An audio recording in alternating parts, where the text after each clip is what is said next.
বিরতির পর স্বাগত। পেঁয়াজ রপ্তানিতে ছাড় নয়, একেবারে খোলা জানিয়ে দিল কেন্দ্র। জানা গেছে আগামী 31শে মার্চ পর্যন্ত বহাল থাকছে পেঁয়াজ রপ্তানির উপর নিষেধাজ্ঞা। কেন্দ্রীয় সরকারের সিদ্ধান্তে এই মুহূর্তে বিপদের মুখে রয়েছে বাংলাদেশ। বাংলাদেশে হু হু করে বাড়ছে পেঁয়াজের দাম, কখনো ডাবল সেঞ্চুরিতে পৌঁছাচ্ছে পেঁয়াজের দাম। তাই ভারত থেকে রপ্তানি বন্ধ হওয়ার পর অনেকটাই বিপাকে পড়তে হয়েছিল পার্শ্বী রাষ্ট্রকে। কিন্তু এই মুহূর্তে আবারও অস্বস্তির খবর বাংলাদেশের জন্য। আগামী 31শে মার্চ পর্যন্ত বহাল থাকছে পেঁয়াজ রপ্তানির উপর ভারতের নিষেধাজ্ঞা। সে বিষয়টা নিয়ে আমি আরো বিস্তারিত জানবো। টেলিফোন লাইনে রয়েছে এক্সিকিউটিভ এডিটর নীল বণিক। নীল, পেঁয়াজ রপ্তানিতে আর ছাড় নয়, সেই কথা একেবারে স্পষ্ট জানিয়ে দিয়েছে কেন্দ্র। কতটা প্রভাব পড়তে চলেছে বাংলাদেশের বাজারে আবারও? দেখো, কয়েকদিন আগেই বাংলাদেশের মন্ত্রী দিল্লিতে গিয়ে 50,000 মেট্রিক টন যে পেঁয়াজ যাতে ভারত রপ্তানি করে সেই ব্যাপারে দিল্লিকে অনুরোধ করেছিল এবং বাংলাদেশে রমজান মাসের আগে যাতে পেঁয়াজ এবং চিনি সাপ্লাই যাতে ঠিকঠাক থাকে সে ব্যাপারে ভারতের সঙ্গে বৈঠক করেছিলেন দিল্লিতে বাংলাদেশের মন্ত্রী।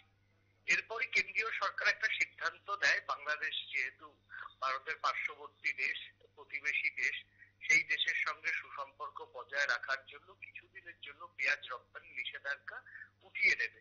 কারণ শীত শেষ, বহু জায়গাতে পেঁয়াজ উঠতে শুরু করেছে এবং এই সময়তে পেঁয়াজের দাম অনেকটাই কম থাকে। তাই যেহেতু এখন পেঁয়াজ বর্ষার পর থেকে আবার, অর্থাৎ ভারতের বাজারে কিন্তু সব সময়তেই দেখা যায় যে জ্যৈষ্ঠ মাসের পেঁয়াজ, জ্যৈষ্ঠ মাস যাওয়ার পরে তারপর আবার পেঁয়াজের দাম বাড়তে থাকে, ঊর্ধ্বমুখী থাকে। যেহেতু এখন একটা নর্মাল সিচুয়েশন রয়েছে, তাই কেন্দ্র মনে করেছিল যে পেঁয়াজের উপর রপ্তানির যে নিষেধাজ্ঞা সেটা হ্রাস করবে। কিন্তু যেই হ্রাস করেছে তারপরেই কিন্তু দেখা গেছে যে পেঁয়াজ 1200 টাকায় পাইকারি হয়েছে, সেই পেঁয়াজ দেখা যাচ্ছে যে 1600 টাকায় পাইকারি হচ্ছে পেঁয়াজ রপ্তানির খবর শুনেই। কারণ সামনেই রমজান মাস, শুধুমাত্র বাংলাদেশ নয়, বাংলাদেশ, পাকিস্তান সহ আরবিয়ান বিভিন্ন কান্ট্রিতে কিন্তু পেঁয়াজের এই সময় আকাশ ছোঁয়া চাহিদা থাকবে। তার জন্যই এই আকাশ ছোঁয়া চাহিদা থাকবে, তার জন্যই এখন যারা এক্সপোর্ট কোম্পানিগুলি রয়েছে তারা কিন্তু পেঁয়াজ, যেহেতু মার্কেটে একটু দাম কম, 1600 টাকা হলেও দাম কম, এটাই আর 3 মাস 4 মাস পরে সেখানে দেখা যাবে 2500 টাকা বস্তা তোমার হচ্ছে পাইকারি হচ্ছে। সেহেতু মহারাষ্ট্রের নাসিক থেকে এবং সে ব্যাঙ্গালোরের কিছু জায়গা থেকে কিন্তু পেঁয়াজ রপ্তানি কিন্তু অনেকটাই বেড়ে গিয়েছিল। এই বেড়ে যাওয়াতেই পেঁয়াজের দাম যেটা 1200 টাকায় বিক্রি হচ্ছিল বস্তা প্রতি, সেটা 1600 টাকা হয়। কেন্দ্র বুঝতে পারে এবং কেন্দ্র বুঝতে পেরেই যে তারপরে তড়িঘড়ি কিন্তু রপ্তানির উপর ফের নিষেধাজ্ঞা চাপিয়ে দিয়েছে। তার কারণ হচ্ছে কেন্দ্রীয় সরকার চাইছে না যে আর 3-4 মাস ভোট আছে, সেই 3-4 মাস ভোটের জন্য একটা ফাটকা যে বাজার, সেই ফাটকা বাজার লাগুক। যদি পেঁয়াজটা কোনো মতে 50 টাকা হয়ে যায় তাহলে কিন্তু দেশের মানুষের কাছে জবাবদিহি করতে হবে মোদী সরকারকে। এটা বিলক্ষণ বুঝতে পারছে কেন্দ্রীয় সরকার। তাই কেন্দ্রীয় সরকার আপাতত যারা মজুমদার বা যারা বড় ব্যবসায়ী তাদের স্বার্থকে সম্পূর্ণ জলাঞ্জলি দিয়ে সাধারণ মানুষের স্বার্থকেই কিন্তু প্রায়োরিটি দিচ্ছেন। সেই ক্ষেত্রে পেঁয়াজ রপ্তানি যদি না করা যায় মার্চ পর্যন্ত, তাহলে এমনি স্থানীয় বাজারে পেঁয়াজের দাম কমতে শুরু করবে হু হু করে। অর্থাৎ 20 থেকে 25 টাকার মধ্যে কিন্তু ভারতবর্ষের যে কোনো প্রান্তে পেঁয়াজ মিলবে। আর এটার জন্যই কিন্তু মূলত এই রপ্তানি কিন্তু বন্ধ করে দিল ভারত। যদিও খোলা বাজারে এত কম 20 টাকা, যদি 25 টাকা পেঁয়াজ পায়, সেই ক্ষেত্রে কিন্তু এই সময় যে পেঁয়াজ যেখানে যেখানে উঠবে, চাষিরা কিন্তু খুব একটা ভালো দাম পাবে না, হয়তো 8 থেকে 10 টাকা কেজি ধরেই তাদের পেঁয়াজ বিক্রি করতে হবে। সেই জায়গাতে চাষিরাও চাইছে যে 15 থেকে 16 টাকা দরে যাতে পেঁয়াজ বিক্রি করতে পারে।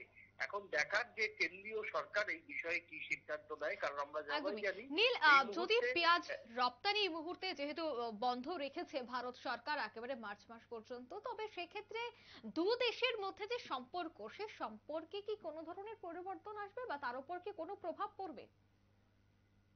দেখো, শুধুমাত্র একটা পেঁয়াজের উপর দুদেশের সম্পর্ক তো নির্ভর করে না। হ্যাঁ, বাংলাদেশের যারা স্থানীয় বাসিন্দা তারা একটু ভারতের সম্পর্কে ভারত বিদ্বেষী হবে, এটা তো স্বাভাবিক। সোশ্যাল মিডিয়া গুলোতে ভারত নিয়ে কুকথা বাংলাদেশের পেজগুলিতে লেখা হবে, এটা একেবারেই স্বাভাবিক। কিন্তু একটি খাদ্যবস্তুর উপর নির্ভর করে না দুদেশের সম্পর্ক। তবে বাংলাদেশেরও বুঝতে হবে বা বাংলাদেশের যারা রাজনীতিবিদ তাদেরও বুঝতে হবে যে তাদের দেশে যদি এইভাবে পেঁয়াজ রপ্তানি ভারত করে তাহলে ভারতের অভ্যন্তরীণ বাজারে সমস্যা হয়, সেটা কিন্তু বাংলাদেশিদেরও বুঝতে হবে। শুধুমাত্র ভারতের থেকে নেব নেব নেব করে তাকিয়ে থাকলে তো আর হবে না।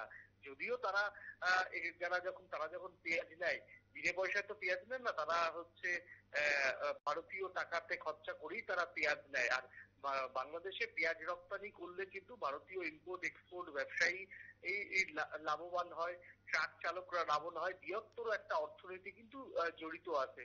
তবে বাংলাদেশকেও বুঝতে হবে যে শুধুমাত্র ভারতের উপর নির্ভর করলে হবে না, তাদের অন্যান্য কান্ট্রিগুলোর দিকেও যেতে হবে। ভারত থেকে তারা অবশ্যই তাদের যে পুরোপুরি তো কেন্দ্রীয় সরকার বাণিজ্য বন্ধ করে দেয় না, ভারত থেকে যে পেঁয়াজ তাদের যেত সামান্য সেটা তাদের যাবেই, কিন্তু বাড়তি যে পেঁয়াজ সেটা হয়তো বন্ধ করে দেবে এবার কেন্দ্রীয় সরকার। অঙ্কিতা, একদমই ধন্যবাদ নীল। কেন্দ্রীয় সরকারের সিদ্ধান্তে অনেকটাই বিপদে রয়েছে বাংলাদেশ, যেহেতু সামনেই রয়েছে রমজান, তাই সেই ক্ষেত্রে পেঁয়াজের একটা যথেষ্ট চাহিদা থাকে বাজারে। তাকে কেন্দ্র করে ভারত যেহেতু তার সিদ্ধান্তে এই মুহূর্তে অনড় রয়েছে, সেক্ষেত্রে বাংলাদেশের বাজারে সামান্য কিছুটা প্রভাব পড়বে বলে বিশেষজ্ঞরা মনে করছেন। নিয়ে নিচ্ছে ছোট্ট একটি বিজ্ঞাপন বিরতি, সঙ্গে থাকুন।